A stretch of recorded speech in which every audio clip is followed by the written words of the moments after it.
뉴욕의 어느 외진골목을 걷고 있었던 애쉬는 쓰러져서 도움을 청하는 남자를 발견합니다. 그는 애쉬에게 몇 마디의 말과 어떤 물건을 건네주고는 곧 숨을 거둡니다. 그로부터 며칠 뒤 애쉬에게 잡지 취재를 하기 위해 두 일본인이 찾아옵니다. 그중 앳되어 보이는 소녀는 순진한 얼굴로 애쉬의 총에 호기심을 보이는데 이날 이 만남이 두 사람의 운명을 크게 뒤바꾸게 됩니다. 죽어가던 이가 남긴 물건의 정체는 무엇이며 애쉬는 어쩌다 그늘진 삶을 살아가게 된 것일까요? 어둡고 끔찍한 음모 속에서 운명의 소용돌이를 거스르는 두 남자의 우정에 대한 이야기, 바나나피쉬입니다.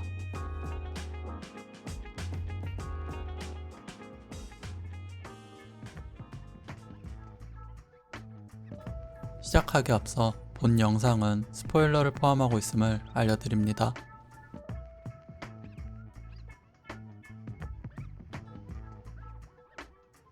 바나나피쉬는 우리가 자주 보아온 재패니메이션의 전형성과 크게 동떨어져 있습니다.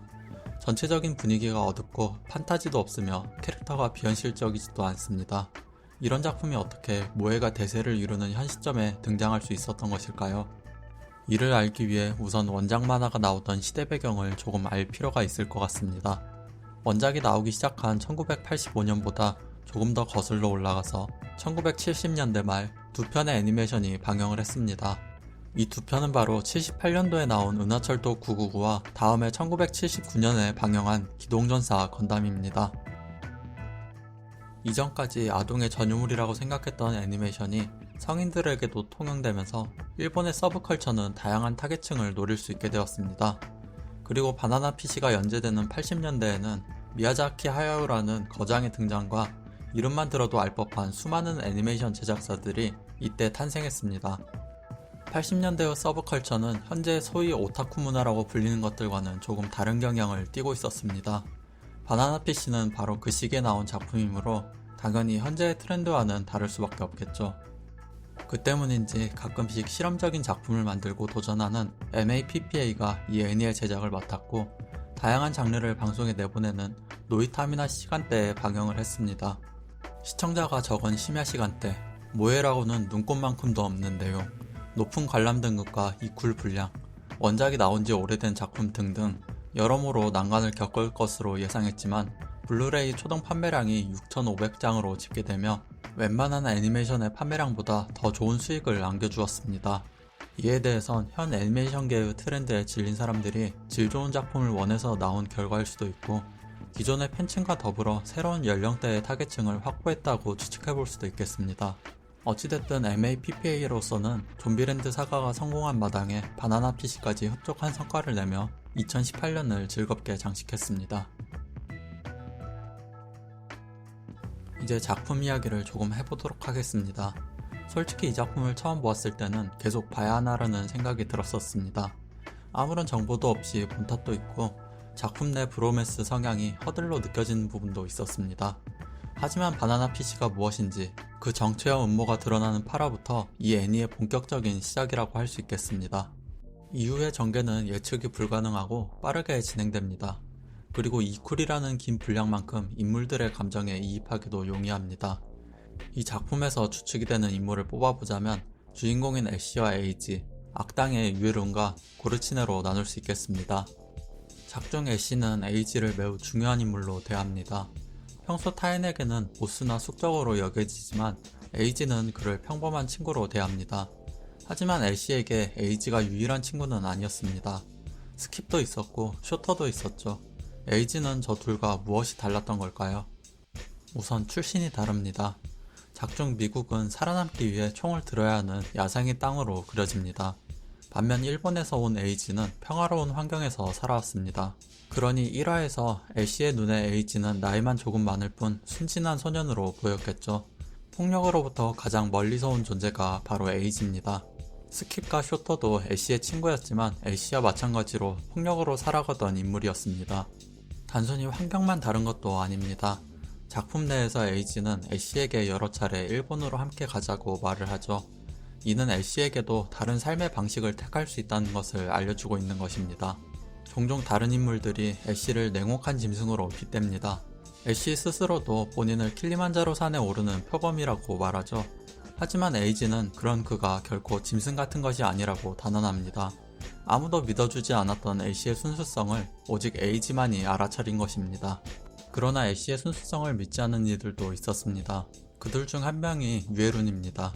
유에룬은 본인과 비슷한 환경에서 자랐지만 에이지라는 존재를 만나 변화하려는 애쉬를 못마땅해 합니다.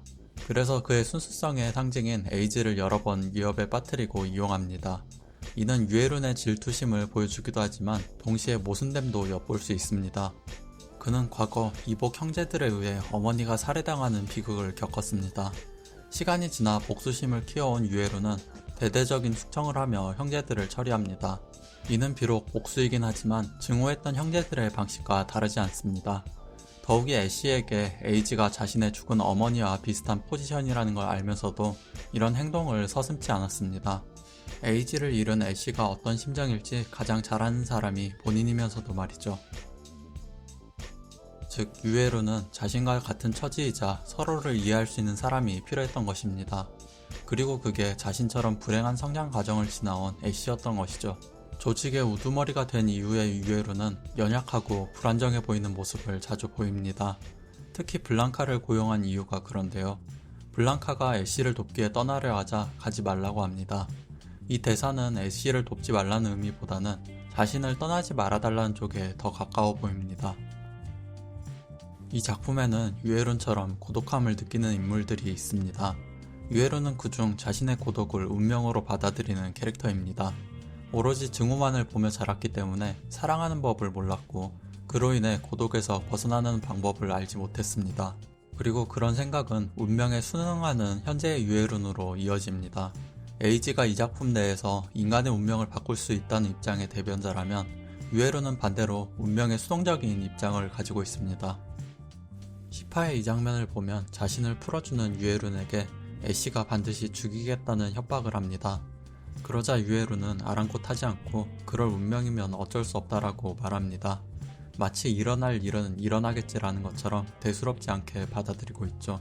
하지만 작품의 끝까지 유에룬은 애쉬의 손에 죽지 않습니다. 이게 유에룬의 운명이 아니었던 것일까요? 아니면 그에게 운명이라는 것은 자신의 비관적인 삶을 받아들이기 위한 눈가리개에 불과했던 것일까요?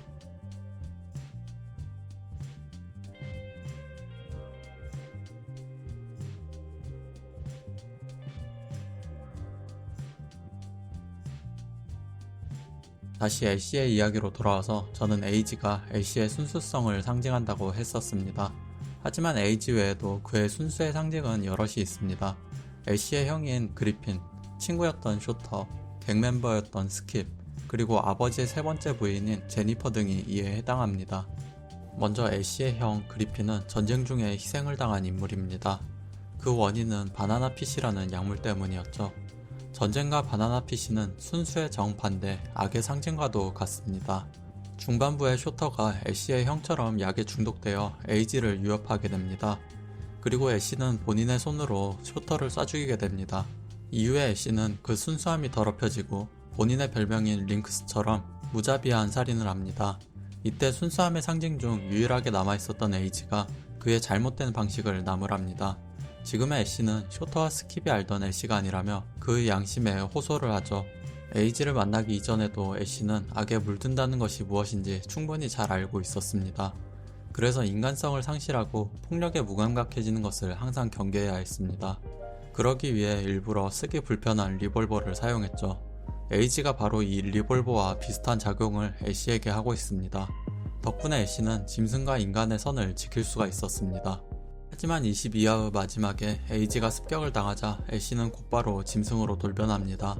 이때 그가 들고 있는 총을 보면 리볼버가 아닌 자동권총입니다. 물론 몇 화 전부터 쓰는 모습을 보였지만 지금같이 이미 죽은 상대를 여러 번 쏘지는 않았습니다. 단 쇼터가 사망했을 때는 에이지가 곁에 없었으니 예외로 봐야겠습니다. 어쨌든 이런 소품 하나로도 캐릭터가 어떤 인물인지 보여줄 수 있다는 게 그 섬세함에서 참 놀랍습니다. 애쉬는 타고난 짐승이자 마성의 인물입니다. 모두가 그를 경계하며 통제하에 두려고 하죠. 유일하게 그를 경계하지 않았던 에이지는 애쉬의 세계에선 금방이라도 도태돼버리고 마는 초식동물과도 같은 존재였습니다. 결국 에이지가 습격받으며 애쉬는 그를 떠나보내야 한다는 결심을 합니다. 에이지도 이를 원치 않았지만 애쉬 또한 에이지의 세계에선 살아갈 수 없는 인물이었습니다. 애쉬는 이 작품의 고독한 인물들 중 한 명입니다. 애쉬 본인도 자신의 운명이 평생 고독할 거란 것을 알았습니다. 누구에게도 이해받지 못하고 소중했던 이들도 떠나보내야만 하는 그런 인생을 말이죠. 그러나 결말에 가서는 악에 물든 자신의 육체를 넘어 영혼으로 두 사람이 함께할 수 있다는 걸 알게 됩니다. 그 순간 애쉬는 평생을 고독해야만 했던 운명을 극복해내고 악에 물들었던 육체로부터 탈피해 자유로워지게 되었습니다. 정리해보자면 바나나 피쉬라는 애니는 인간의 고독과 운명을 사랑으로서 초월할 수 있다고 말하고 있습니다. 여기서의 사랑은 단순히 육체적 관계가 아닌 진심으로 상대방을 이해하는가를 말하는 것입니다. 그런 관점으로 봤을 때 에이지와 애쉬의 관계는 비엘이라는 개념이 작은 단어 정도로는 압축이 불가능해 보입니다. 마지막으로 이 작품에서 결코 빼놓을 수 없는 절대악, 고르치네에 대한 이야기를 하고 마치겠습니다. 많은 애니메이션에서 다양한 악역들이 나오지만 대부분은 그 악당의 악행 혹은 강력함에 포커스가 맞춰져 있는 경우가 많습니다. 물론 이 둘을 잘 사용하면 좋은 결과를 얻을 수도 있겠지만 자칫 너무나 흔해 빠진 캐릭터가 되어버릴 수도 있죠. 고르치네는 저 두 가지의 묘사가 결여되어 있습니다. 대신 우리가 고르치네에게서 볼 수 있는 건 애쉬에 대한 그의 집착입니다. 작중 고르치네는 다양한 취향을 보여줍니다. 오페라를 관람하고 처형실을 극장처럼 꾸미며 온실에서 식물을 키우는 취미 등 한눈에 그가 보통 사람이 아니라는 것을 알 수 있었습니다. 그리고 그런 그가 유독 애쉬에게 집착하는 모습을 보입니다. 팔다리가 달려있지 않아도 상관없다고 할 정도로 그를 소유하려고 하는 욕망은 소름이 끼칠 정도입니다. 그는 비틀린 소유욕에 걸맞게 애쉬가 손에 들어올 때마다 그의 영혼을 철저히 파괴해놓습니다. 마지막에는 애쉬를 살려둠으로 소유욕을 과시한 것인지 아니면 더 이상 그를 소유할 수 없음을 깨닫고 포기한 것인지 어느 쪽인지는 정확히 모르겠지만 그가 결코 뻔한 악당이 아닌 것만은 분명합니다. 그리고 그 악당을 무게감 있게 연기한 이시즈카 운쇼 성우의 연기도 탁월했다고 여겨집니다. 안타깝게도 이시즈카 운쇼 성우분은 2018년 8월 13일에 식도암으로 세상을 떠나셨습니다. 비록 작품을 끝까지 보시지 못하고 가셨지만 그분이 보여주신 연기는 모두에게 잊지 못할 명연기였으리라 생각합니다. 녹음을 다 마치고 영상을 만들던 중 눈에 띄는 장면을 발견했습니다. 애쉬가 하늘을 올려다보는 장면인데요. 바로 이 하늘을 올려다보는 장면은 작품 내에 총 3번 등장합니다. 이 장면들은 애쉬의 처지를 비유적으로 나타내고 있습니다. 첫 장면은 마빈과 오섭 패거리로부터 도망치던 중 막다른 골목에 막힌 상황입니다. 이 커다란 벽들은 애쉬의 현실처럼 벗어날 수 있는 길이 없어 보입니다. 그런데 에이지가 낡은 파이프로 벽을 뛰어넘으려 하자 애쉬는 그것이 불가능할 거라 말합니다. 하지만 에이지는 보란듯이 높은 벽을 뛰어넘습니다. 이때 벽의 그늘에 가려져 어두웠던 애쉬의 얼굴에 빛이 비춰집니다. 여기서 빛은 일종의 구원의 상징입니다. 자신은 불가능했던, 아니 가능성조차도 생각해본 적 없던 일을 에이지가 해내며 애쉬는 자신의 운명도 극복해낼 수 있지 않을까 하는 일말의 희망을 엿보았습니다. 다음 장면은 에이지가 총에 맞은 뒤 애쉬가 자책하고 있는 씬입니다. 여기선 창문에 비친 자신을 괴물에 빗댑니다. 운명을 극복할 수 없는 것을 벽과 같은 외부적 요인이 아닌 스스로를 탓하고 있죠. 희망을 의미하는 빛도 창문을 통해서 비춰지고 있습니다. 눈앞에 구원이 있지만 투명한 장애물에 막혀 결코 다다를 수 없는 절망적인 상황입니다. 그런데 여기서 애쉬는 자신을 데려가도 좋으니 에이지를 살려달라고 신에게 기도를 합니다. 만약 신이 실존한다면 자신에게 저주받은 삶을 준 장본인일 텐데 원망하기보다 간절한 부탁을 하고 있습니다. 또 자신의 구원보다도 에이지를 우선시하고 있죠. 이 장면을 통해 그가 육체로 저지른 악행은 처벌받을지언정 순수한 영혼은 아직 구원의 기회가 주어질 수 있음을 알 수 있었습니다. 그리고 마지막 앞에 두 장면에서 벽과 유리창이 구원의 장애물로서 컷에 잡히던 것과는 달리 이 장면에는 그러한 장애물이 전혀 없습니다. 드디어 애쉬가 구원을 받았음을 암시하고 있는 것입니다. 오늘의 리뷰는 여기까지입니다. 이 작품에 대해 무언가 더 말할 수도 있을 것 같은데 그러지 못해 제 부족한 능력에 통감을 하게 됩니다. 앞으로도 더 좋은 리뷰를 쓰기 위해 힘쓰며 다음 영상으로 돌아오겠습니다. 영상이 마음에 드셨다면 좋아요와 구독 부탁드립니다.